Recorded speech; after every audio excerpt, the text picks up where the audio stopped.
Hello friends, standard 10th English medium में अगले lecture में हमने चैप्टर 10 तक की एक्सरसाइज देखी थी। आज हम चैप्टर 12 से 16 तक की एक्सरसाइज देखेंगे, क्योंकि चैप्टर 11 में एक्सरसाइज में रिक्त स्थानों की पूर्ति नहीं है, इसलिए चैप्टर 12 से 16 तक की एक्सरसाइज हम आज अभ्यास करेंगे। फर्स्ट, ऊर्जा कभी नष्ट नहीं होती पर उसका ब्लैंक परिवर्तन किया जा सकता है। तो क्या परिवर्तन किया जा सकता है? तो स्वरूप परिवर्तन किया जा सकता है। ज़्यादातर एक नई शुरुआत 12 चैप्टर के अंदर जो हमें सेंटेंस याद रहेंगे तभी इसका आंसर हमें आ सकता है, क्योंकि इसमें स्टोरी तो है लेकिन स्टोरी में थोड़े शब्द वर्ड्स थोड़े हार्ड है, इसलिए हमें स्टोरी और चैप्टर के हर सेंटेंस को याद रखना पड़ेगा। सेकंड, माधवन के साथ ब्लैंक की संस्तुति थी, तो उसका आंसर है आनंद की संस्तुति थी। तीसरा, विद्युत ऊर्जा को ब्लैंक ऊर्जा में परिवर्तित किया जा सकता है, तो उसका आंसर है यांत्रिक ऊर्जा में परिवर्तित किया जा सकता है। फोर्थ, मानव प्रक्षेपण यंत्र के संपादन की प्रक्रिया अत्यंत ब्लैंक होती है, तो उसका आंसर है जटिल, यानी कि बहुत उलझा हुआ। 5, परमाणु में ब्लैंक नहीं होता है तो अणु नहीं होता है। ये सेंटेंस बोर्ड की एग्ज़ाम में भी कई बार पूछा गया है, तो इसको हमेशा याद रखें। 6, माधवन ब्लैंक थे, तो माधवन एक वैज्ञानिक थे। ये भी इस बोर्ड की एग्ज़ाम में पूछा हुआ प्रश्न है। नंबर 7, प्रोफेसर रामेश का ड्रीम प्रोजेक्ट ब्लैंक बनाना था, तो उसका आंसर है मानव प्रक्षेपण यंत्र, क्योंकि उनका प्रोजेक्ट जो था उस पर ही पूरा चैप्टर है। प्रोफेसर रामेश के चेहरे पर एक विशेष प्रकार की ब्लैंक चमक रही थी, तो आभा, क्योंकि उन्हें अपने प्रोजेक्ट पूरे होने का मकसद जो रखा था वो पूर्ण हो रहा था, इसलिए आभा चमक रही थी।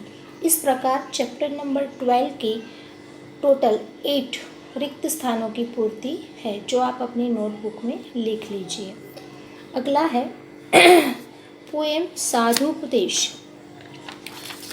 साधुपदेश में भी आपको मालूम है कि साधु हमें किस प्रकार का उपदेश देते हैं और किस प्रकार उससे बचना है। पूरा पोएम व्यंग भाषा में लिखा गया है, जिसका हमें संदेश सीधा मालूम नहीं पड़ता, लेकिन उसका गार्भिक अर्थ समझना पड़ता है। फर्स्ट है, साधु के हाथ में ब्लैंक होनी चाहिए, तो गौमुखी जो माला है उसको छिपाने के लिए थैली जैसा रखते हैं, उसे गौमुखी कहते हैं। सेकंड, साधु बाहर से ब्लैंक होना चाहिए, यानी कि नम्र होना चाहिए। तीसरा, साधु के देह ब्लैंक की तरह चमकनी चाहिए, दीप की तरह चमकनी चाहिए। ये सारी बातें पोएम में दी गई है। 4, साधु को अपनी ब्लैंक खुलने का भय नहीं लगना चाहिए, पोल खुलने का, आंसर आएगा पोल।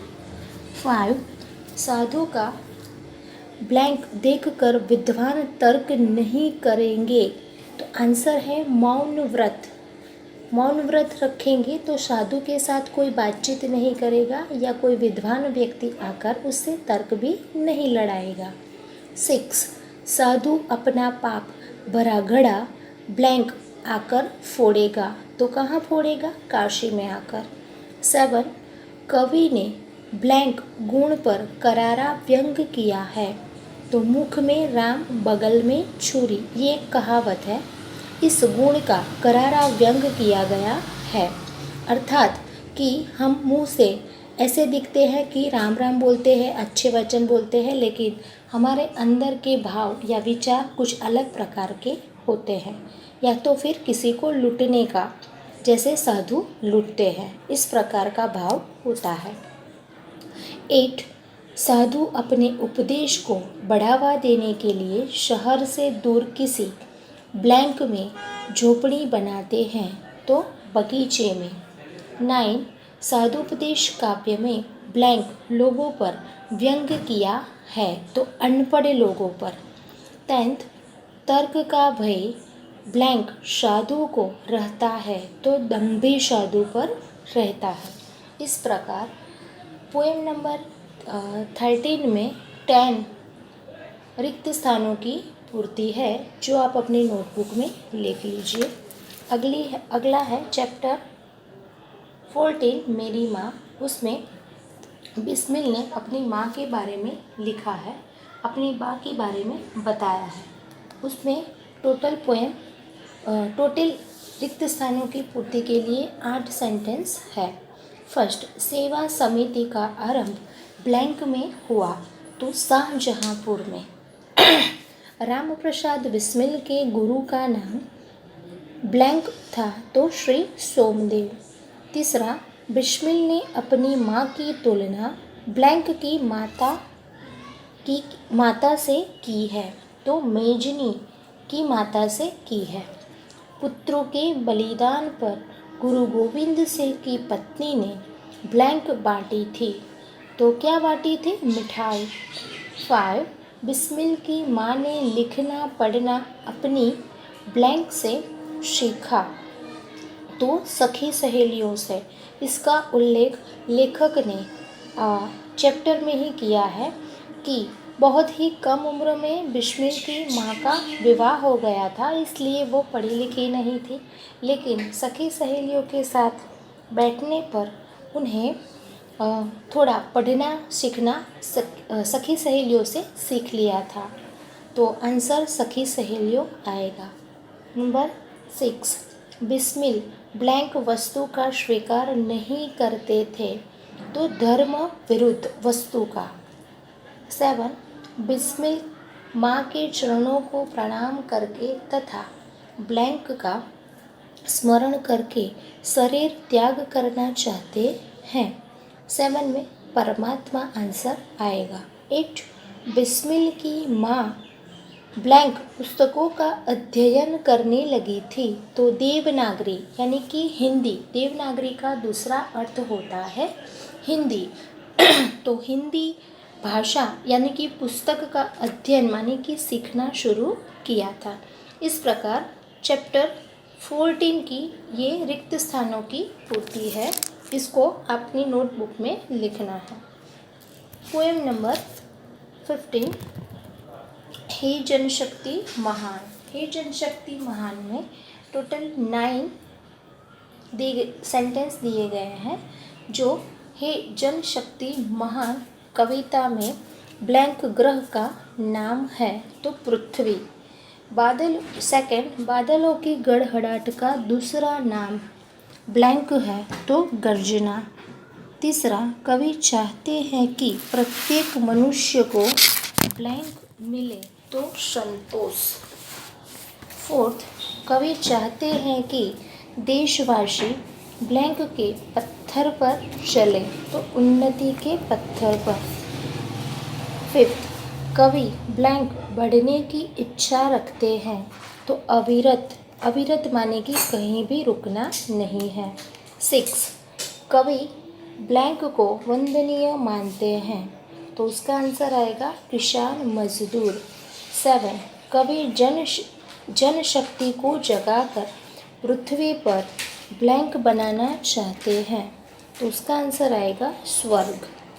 8, कवि ज्योति लेकर ब्लैंक पर आगे बढ़ना चाहते हैं, आंसर आएगा उन्नति पथ। 9, कवि ब्लैंक जगाना चाहते हैं तो संतोष। तो इसमें आपको याद रखने के लिए पूरी पोएम की लाइन और उसका अर्थ डिटेल में मालूम होगा, तभी आप इसका आंसर लिख पाएंगे। अगला चैप्टर है 16 चोरी, जिसमें एक छोटे से बच्चे की बात की गई है। 16 चैप्टर के अंदर टोटल 10 रिक्त स्थानों की पूर्ति दी गई है। उसमें भी स्टोरी के हिसाब से आप आंसर लिख सकते हैं, इजी आप याद रख सकते हैं। चोरी करना अच्छा नहीं है, परंतु आज की स्थिति बड़ी ब्लैंक हो गई है तो लाचार इसका आंसर आएगा। कुंदन ने काका के घर से ब्लैंक चुराया था, तो अनाज चुराया था। नंदन के अनुसार ब्लैंक का अंत नहीं था, तो आंसर आएगा बहस, यानी कि वो बहस नहीं कर सकता था, उसका अंत नहीं हो सकता था। फोर्थ, मालती ब्लैंक को कोसने लगी, तो आंसर आएगा खुद को, क्योंकि उसने गलती की थी एक छोटे से बच्चे के साथ। एक बार नियत बिगड़ी तो फिर ब्लैंक नहीं रुकता, तो आंसर आएगा हाथ। 6, मालती ने बिंदु को ब्लैंक में खाना खिलाया, तो चौके में खाना खिलाया। 7, बिंदु को अपने कमरे में जाकर नंदन ने ब्लैंक मेवा दिया, तो मुट्ठी भर मेवा दिया। 8, मालती ने बिंदु के साथ ब्लैंक व्यवहार किया, तो स्नेहपूर्ण। 9, व्यक्ति को वस्तु उपलब्ध नहीं होती तो वह ब्लैंक के से प्राप्त करने में नहीं हिचकता, तो आंसर आएगा चोरी। 10th, बिंदु की आँख ब्लैंक आई, तो डबडबाई, यानी कि वो रोने जैसा हो गया। इस प्रकार टोटल चैप्टर 12 से 16 तक की फिलिंग द ब्लैंक्स आपको आपकी नोटबुक में लिखना है, और ये एग्ज़ाम के लिए आप रेडी कर सकते हैं। अगले लेक्चर में हम एक्सरसाइज देखेंगे, जिसमें सही गलत सेंटेंस देखेंगे। Thank you.